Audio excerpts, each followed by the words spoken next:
Hey there, friend. Welcome back to the Doing What Matters podcast. It is great to be back with you again.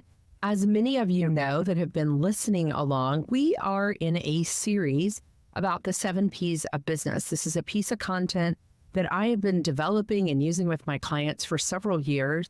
It's just a way to give some language and framework around what many of you are working in. Many of my private clients are actually working on their businesses.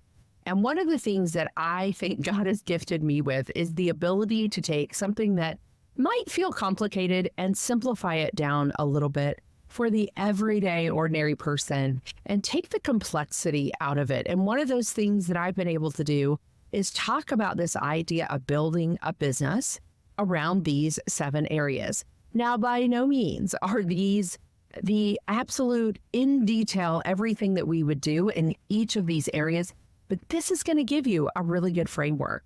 So if you're brand new to the podcast, welcome in. If you've been invited by a friend, for those of you who have been listening and actually been sharing with me how much you're loving this series and what great resources it is for you as you think about your business. Today, we're going to be diving into the 3rd P, and that is the P of your products or your services. We've already covered your purpose and we've covered your plan. And then we did an overview back about 3 episodes ago. So if you want to back up and catch them all, you can after you listen through this week. They all kind of start to tie together and you hear some overlap. And with each episode, there is a download. And the downloads are pretty simpler to remember because they all start with the name of that P. So for example, today's free download is found at thereallifeprocess.com/product. And then we have one that's /purpose and one that's /plan. And so you can also find all of that in the show notes so you don't miss out. But you may want to go download that free resource, follow along with the episode. You may want to listen through the whole thing and then download everything. I try to keep these episodes 25 minutes, 30 minutes or less so that they're really easy and applicable for you to walk through. So that I can keep that promise to keep them fairly short, we're going to dive right in. But I do love hearing from you when you are loving the podcast. And the other great thing that you can do for me is actually to leave us a review. That is so helpful too. So favorite podcast app, leave us a review. Actually was just looking at some analytics. I've gone to a new podcast provider platform. I'm actually now using one called Transistor. I'll put it in the show notes for you if you're someone who has a podcast. I'm loving it because I can do several things and it's super easy. I've been on another platform for years, just switched over, and I love the analytics. So I can see that I have friends that are listening in from South America, that are listening from Spain, of course, here in the United States. But I love seeing all of my friends all over the world. So if you are one of those friends, send me a shout out. Let me know, either tag me on social media or just send me an email at Teresa@thereallifeprocess.com. I love hearing from you. So without further ado, let's dive in to this 3rd P that we're going to look at, which is your product. So we've talked so far, right, about your business that you're building needs a purpose. It needs a plan. All that is great, but we actually need something to sell and create revenue. So that's why we're going to look at this idea of your product. And you may want to rate yourself on a scale of 1 to 5, 1 being, I'm not too sure I'm real clear on my products or services, all the way up to 5, which is I've got it nailed. So one of those places you've got a scale there to look at. And I'm actually going to walk through lots of questions. We have 6 areas we're going to look at on this episode that you can really think about your business, think about your product or your services. I'm going to use the word product because it fits with my P, let's be honest. But the reason that I'm using it is because it goes for product or services. So if you're someone that is in the coaching world, like I am, or you do contract work where you're selling your service, your work is the product, your intellectual property, your knowledge, your wisdom. That's the product. So it's interchangeable. Little sidebar note here. Last year, I actually bought a product-based business that has an actual product when we purchased the One Life Maps tool. And that's what really got me thinking about this. If you're not familiar with the maps, there are some life mapping tools that you can use. They're related to your faith story and how God is responding and with you in that story, both in your life and in your business. So they're applicable in all those places. They're an actual product that I have inventory for and I'm selling. So I'm now sitting on both sides of the fence, as many of you are. And so I think it's applicable to call it product and services.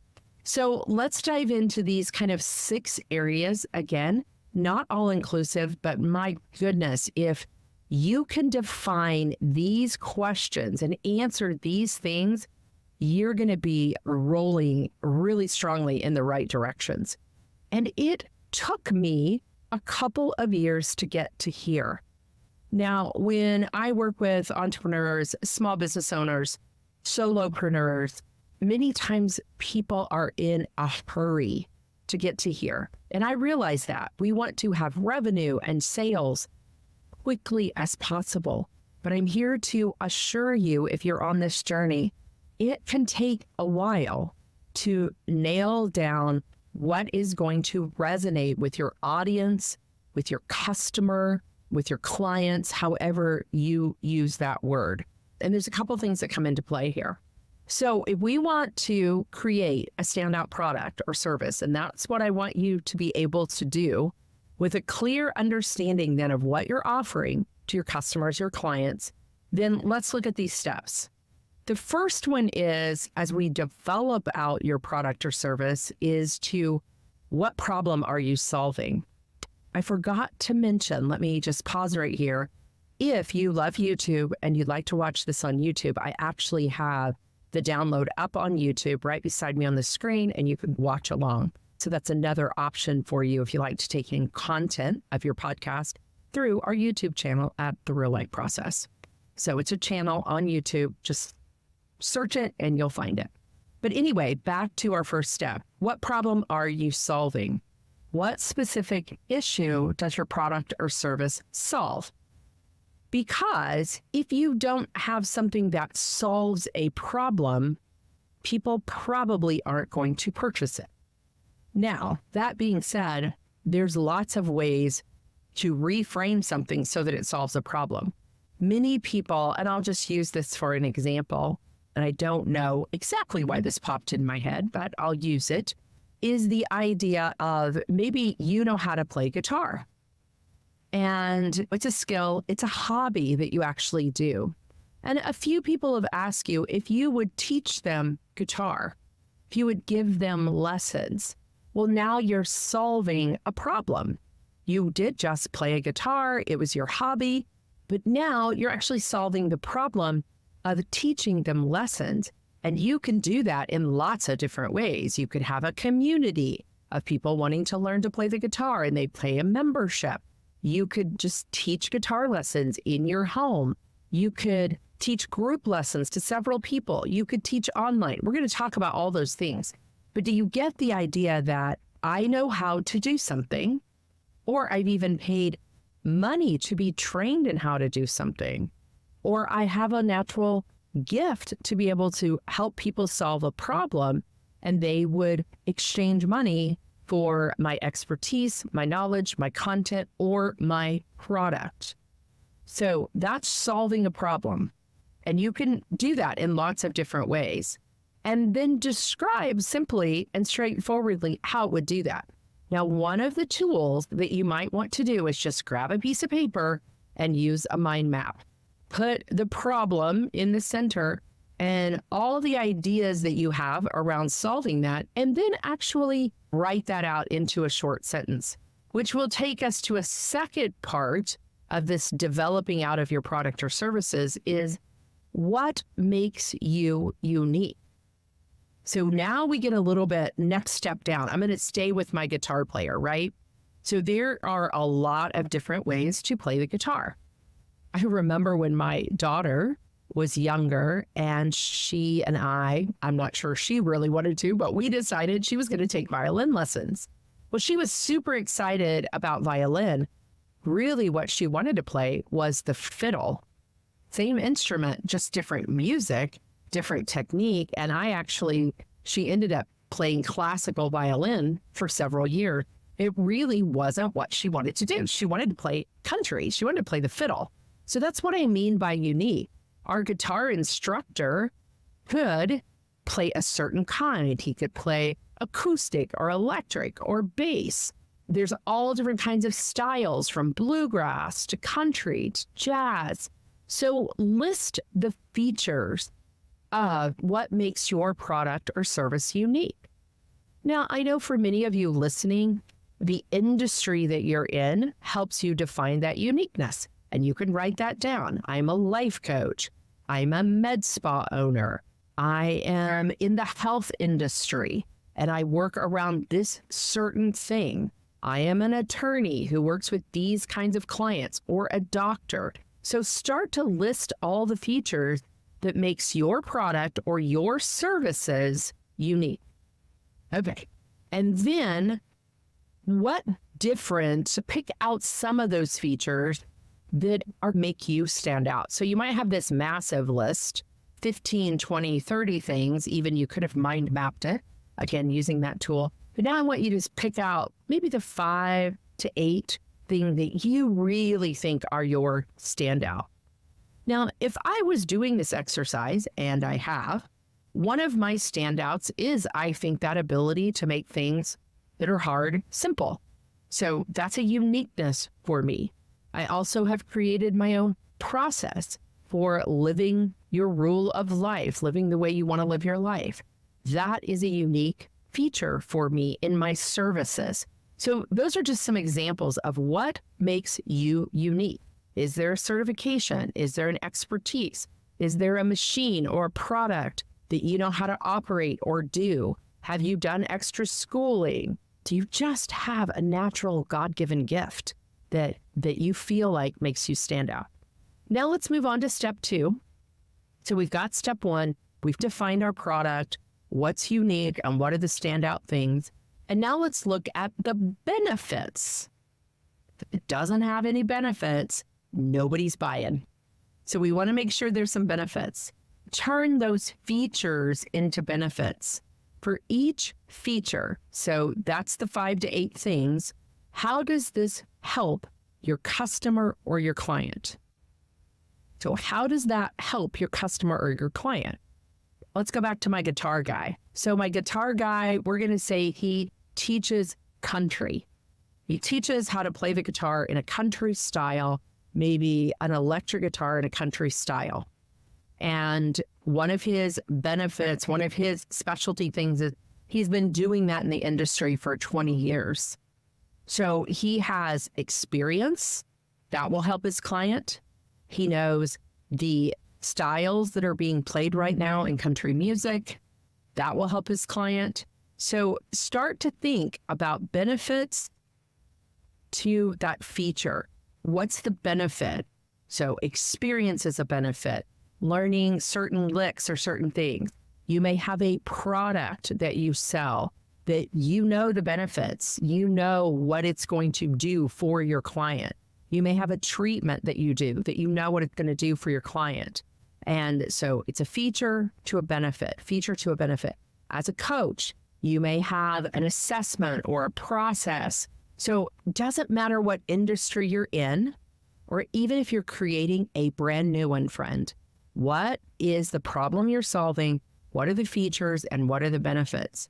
And then choose the benefits that matter most to your customer. We're narrowing this down so your customer or client, it's front and center in your messaging. One of the ways that I might describe this, and because we've been hanging out together, You might know a little bit of some of the phrases and things I use.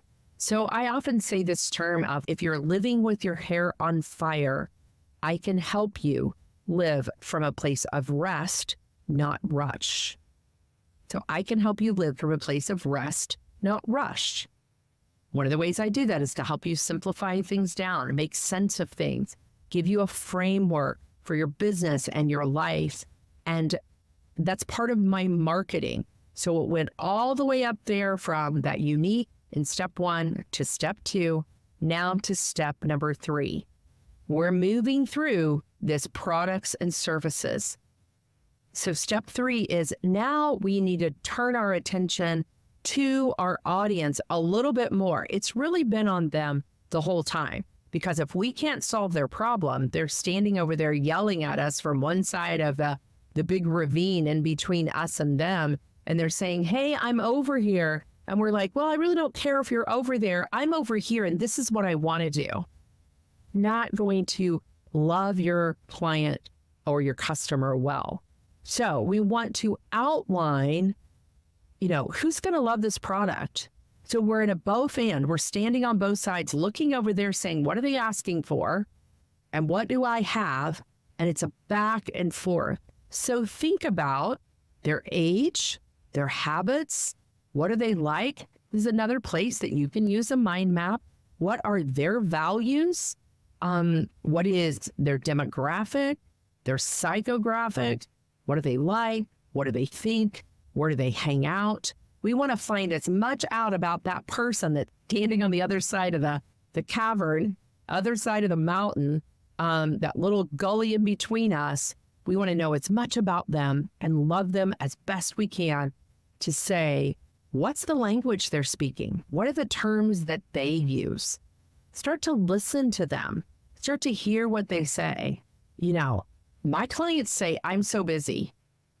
My clients say things like, I'm overwhelmed, I'm busy, I'm stuck, I can't move forward, I don't know that I could do any more, I'm working night and day, all those kinds of things. My life seems chaotic. Everything's not connecting. So those are the things I want to say. Again, you could mind map around this. So I hope you're seeing this thread in the story between where you're standing and where they're standing, and how we want to connect the two. We want to build the bridge across. So now we might want to just pause right here at step 3A is what I'm calling it.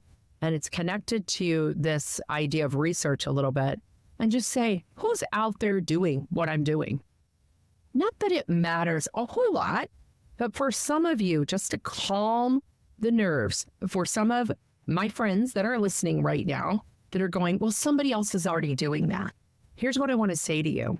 Yes, somebody else is, but they're not doing it just like you. So let me say that again. Yes, somebody's out there doing almost the same thing that you are with their product or service, but they're not doing it just like you. They're not uniquely designed by God just like you are. Now, I'll be really transparent with you to say, this is one of them that used to hang me up.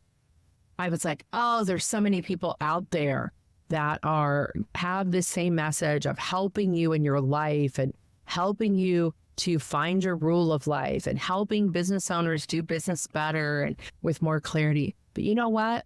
I've really come to a place that God uniquely designed me with unique words, unique ways of saying things. And that's what I'm going to bring to the world. That's what he has for me to do. So I'm going to do that. And I truly believe there is enough to go around. If I am to that place where I can turn away business, hallelujah, that would be great. But I'm going to serve the people that God has right in front of me. So am I going to know about them? Yes. But do I need to go way down this rabbit hole of comparing and looking? Absolutely not. What I might be able to do, though, is learn a few things and see what language they're using, what's connecting with their clients. Is it exactly like mine, or what's my unique place? And let's go one more place with 3B in this step of defining our audience is let's put together a statement a concise product description. It's many times, it's our unique selling proposition. Sometimes maybe you've heard that phrase, our USP. It's writing out in a couple of sentences, here's my product, here's my service, and here's what makes it unique. And just keep working at it until it's easy to understand and easy for you to say or to write in some copy in your emails or on your website and those types of things. So just this unique selling proposition and write it out. Make sure that it's easy and quickly tells your audience, or what your product or service is. It's a little bit different than, for sure, your purpose statement, your mission statement. That's your overall business. This is a product or service. For some of you, you may have more than one product or service. So you may go through this exercise for a couple of different things that you offer as revenue streams in your business. Now, I want to pause right there and say, don't go down the rabbit trail to too many types of things that you offer. This, for forward-moving personality, this can be a problem because you have a new idea and all of a sudden you want to create a new product or service out of it, or you want to buy something that will help you create a new product or service. So kind of rein yourself in. And for those of you who live a little bit more from fear of, I don't have enough products and services, you'll want to do the same. You'll go, oh, maybe I create that because a client asked about that. And it's really not my thing. And I don't even really enjoy doing it, but I'm going to because they ask. So we want to get a clear statement, kind of helps us keep our blinders on and say, yeah, I really feel good about this product or service. Now, I want to pause again and just say, if you're in an industry where you are having to purchase equipment or having to expand every time you add a product or service, please do this USP statement, okay? Unique selling proposition, so that you make sure that what you're investing fits within what you're doing. This can happen to people in the solopreneur industry too, where they're like, just one more training, just one more certification, just one more thing. Make sure that it fits and really will help you sell that product or service before you go investing a whole bunch there. Okay, last one is on this page, we're actually crafting that unique selling proposition, writing it down and working all the way through it. So step number 3 has a lot of little moving parts, A, B, and C, that we really want to get wrapped around our audience. Now, step 4 is a little shift now with our audience, because how will you sell the product or service? So again, you might use a mind map around many of these steps, because here you might put, selling in the center, and you might say, gosh, I could sell that locally on a storefront. I could sell it online. I could build a business where I ship the product. I could sell it, on Amazon or through a service. I could sell it here. I could sell it there. And then I want you to look after that brain dump and say, what feels right for me? Not just because this is what somebody else does, but what feels right for me. For example, I do a group program in my local community with clients, actually women business owners, called CEO. And we look at life and business. Life is through my real life process, and business is through the 7 P's of business. And we have a group program, and then we take it to a mastermind level. And I love, love, love doing it in my local community. Now, I also do it online with a few women in a specific industry, but my favorite way I developed that service was in my local community. I could have built the whole thing online, but I love being face-to-face, around lunch, and across the table from these women. So make it feel good for you and easy for you to buy in and sell the product. You may have to try out a couple places as well. So, what's the first or second place that you would want to look at moving this product? The next one is pretty simple in step number 5 as we're winding this down around our product, but how will you exchange money? And you may laugh when I mention this one because you're like, really, in this day and age? But you would be surprised how many business owners get hung up on this. Like, how am I actually going to have people pay me? What kind of services will I use? Will I have a way for them to pay online? Will they pay in person if I'm doing face-to-face? So where and when will they pay you? Is yours the type of service where people need to pay in advance or make a deposit? Kind of what's that whole selling process? Or are they just buying something off the shelf and you're taking their money? And what is the best way for you to take money and have the least amount of maybe fees and services and things like that? So you're going to have to get clear down to this part of collecting money and exchanging money for your services or product. So don't overlook that. And then last but not least, the step that we need as we develop out our products or services is to evaluate. You're going to make adjustments along the way. Now, many times I will talk to business owners and they will be like, oh, I'm going to build it out. I'm going to have this great business. I'm going to develop out 3 or 4 services or products. And then I'm just going to sit back and I'm going to sell. And I am just going to wait for the money to roll in. And my friend, I am just telling you, praise God if it's that easy for you. But in my experience, you have to continue to tweak all the time. Not start from scratch. Don't hear me wrong. But you have to continue to tweak so that you stay up with the market, you stay up with your clients, you're fresh and you're new. Yes, there are some industries that change very slowly. But for a lot of you that are listening to this podcast, so listen back in, dial back in. For you that might be listening to this podcast, you're in a space where it's constantly changing. That does not mean you have to be out there buying new things, doing new things, but you have to be aware and just always evaluating your product and service to make it the best that it can be, so that it's a blessing to you and it's a blessing to your customer, your client, and your audience that you are serving. So there we have it. That is product. Whew, that was a lot. You may want to go back. You may want to listen to this episode again, download, remember, thereallifeprocess.com/product to download the resource.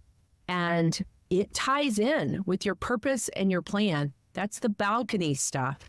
Now we're moving into the doing of building out this product and service, making sure we're in touch with our audience and that it solves a problem or a need that they actually have as they're yelling across at us saying, I'm over here. Do you see me?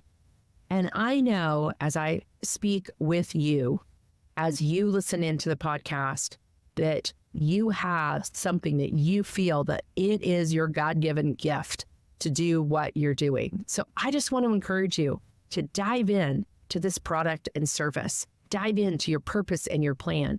And we will be back next week to talk more about another P in these 7 Ps of business that we're talking about here in this series. So make sure you subscribe to the podcast, leave us a review. I am loving doing this series for you. And thank you so much for the feedback that you're giving, for downloading all the things to go with this series. I hope that over the summer, you're able to sit back, work with some of this content, and really relax and enjoy just a bit as you think towards what you're building and what has been put on your heart. So remember, every ordinary day has an extraordinary moment. You just have to look for them. Thank you for being with me on the Doing What Matters podcast. I will see you back here next week.